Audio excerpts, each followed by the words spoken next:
j'ai présenté quelques dessins, enfin une de mes expos qui retraçait à peu près 20 ans de dessins. Pas les derniers, mais des livres anciens. Et j'aime bien... cette expo va dans les médiathèques souvent. Et ça permet aux médiathèques de gérer ou de ressortir des livres qui sont un peu oubliés. Vous voyez ce que je veux dire? Qui sont plus sur le marché, mais qui sont toujours en bibliothèque. Alors ça les fait revivre d'une certaine manière. Alors il y avait ça. Et puis donc j'ai rencontré plusieurs classes à Arnas, très marrantes, très bien préparées, très vives quoi. Et en même temps attentives. Ça c'était un bon moment. En gros, ce que je retiens pour eux, ce que je veux leur faire passer, c'est que ce qu'ils apprennent à l'école, entre autres la langue, est précieux quoi. Et donc je leur montre comment construire un storyboard, un scénario et comment le brouillon de langue peut avoir un équivalent dans l'image.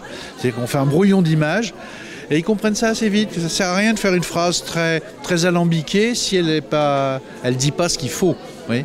Pour le dessin c'est la même chose. On va pas passer 3 jours sur un dessin alors que c'était pas ça qu'il fallait. Pas le cadrage, pas l'angle de vue, pas la représentation, pas les costumes, pas les décors. Donc il vaut mieux faire des brouillons, multiplier les brouillons, et quand ces brouillons s'articulent bien tous ensemble, ça fait un livre ou un film. Pour l'affiche, on m'avait demandé de représenter le livre, puis c'est un salon du livre, mais aussi le pinard, le Beaujolais. Alors bon, j'ai mis le Beaujolais un peu plus discret, alors qu'au début, dans les premiers croquis, le Beaujolais avait plus d'importance.